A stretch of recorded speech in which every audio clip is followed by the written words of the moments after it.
ओम शांति। आज हम अपने घर में सुख शांति चाहते हैं। बहुत सारे लोग अलग अलग विधियां अपनाते हैं कि हमारे घर में सुख शांति आ जाए।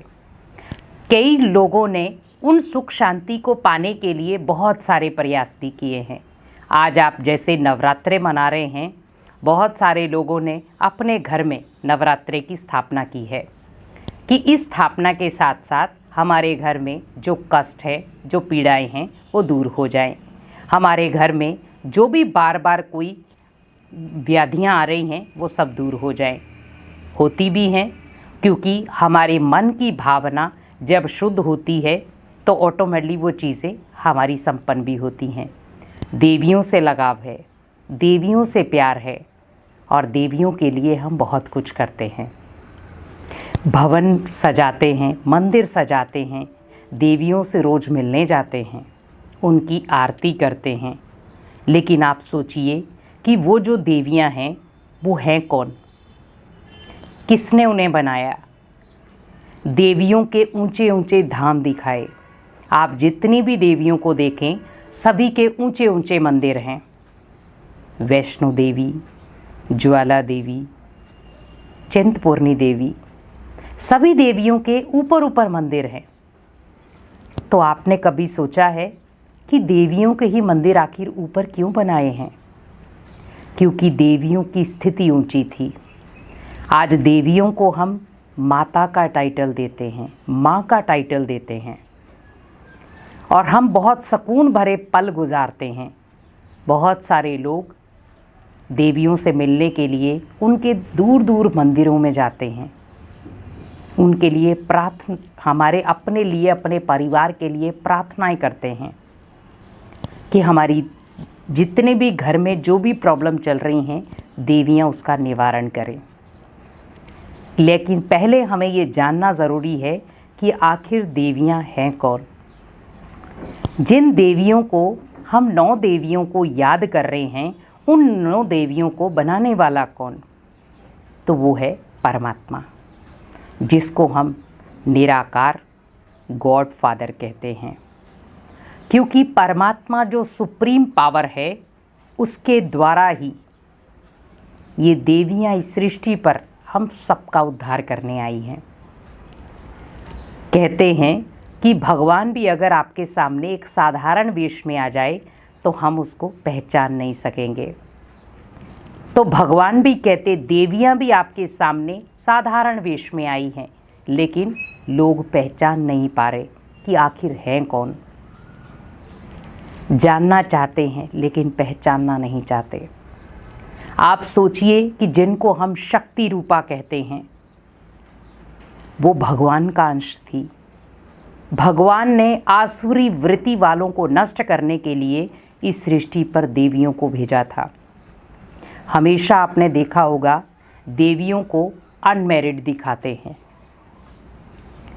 देवियों को हमेशा उसके चरित्र के नाम से पहचाना गया है। उनके चरित्र इतने ऊंचे थे। छोटी छोटी कन्याओं के अंदर भी नवरात्रे के दिनों में लोग देवियों की झलक देखते हैं। क्यों? क्योंकि छोटी छोटी कन्याएं प्योरिटी में हैं। उनके जीवन में अभी फुल प्योरिटी है। 5 साल तक की कुमारी, जिसको इम्प्योरिटी का कोई पता नहीं। लेकिन आज आप देखें कि आप जब बड़ी बड़ी जो कुमारियां हैं, हम उनको पूजते हैं। लेकिन आज आप देखें, साइंस के साधनों से, या आप कहें दुनिया की चकाचौंध के कारण, आज 10 साल, 12 साल, 15 साल, 20 साल की कुमारियों को देखें तो आज वो कलयुग के ऐसे नर्क में जा पहुंची हैं, जो आज हम समाज में चीज़ें देख रहे हैं।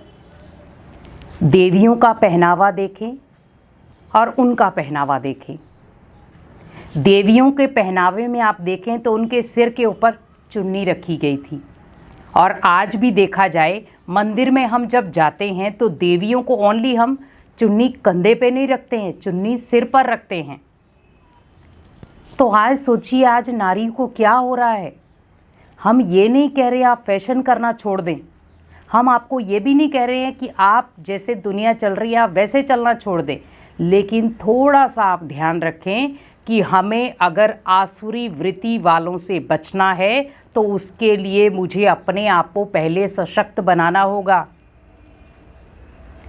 हमने बहुत सारी जगहों पर देखा, कई बार कई लोगों ने कहा कि अगर हम नहीं पहनेंगे तो कौन पहनेगा।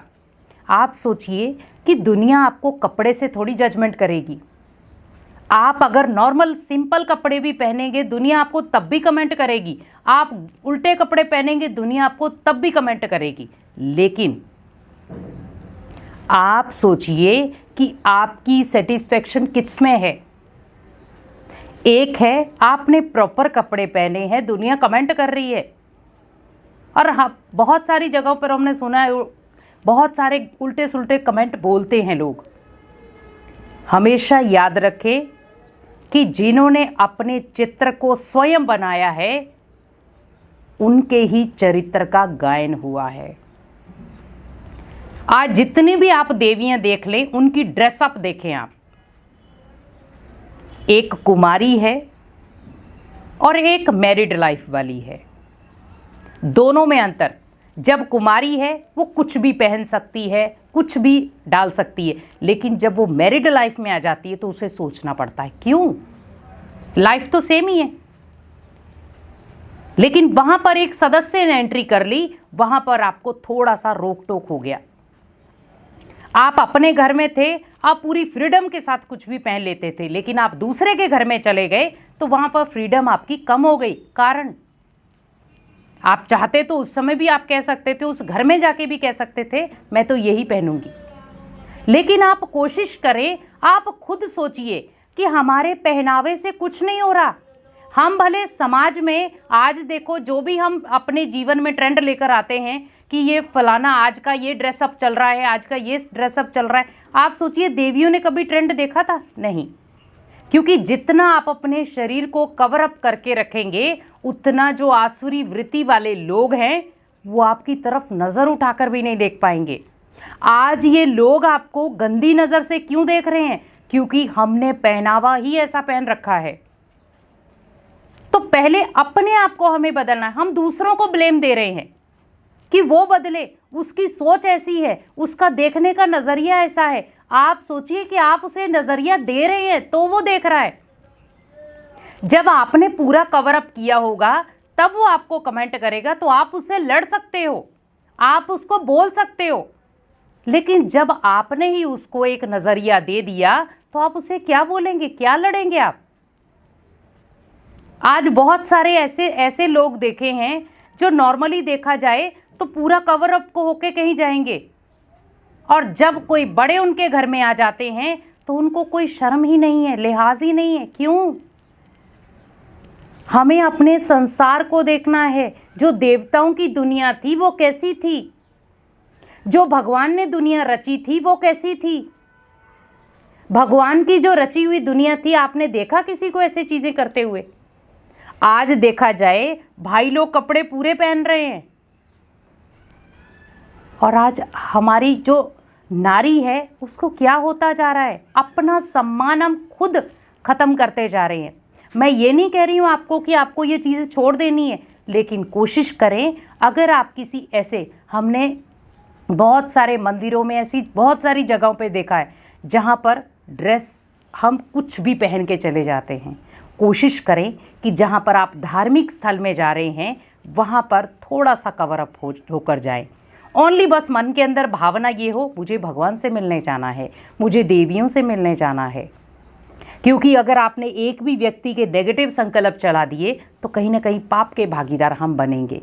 कोशिश यही करें कि हम जितना सभ्यता के साथ अपने जीवन को चलाएंगे उतना हमारे जीवन में चित्र और चरित्र दोनों शोभनीक बनेंगे। ओम शांति।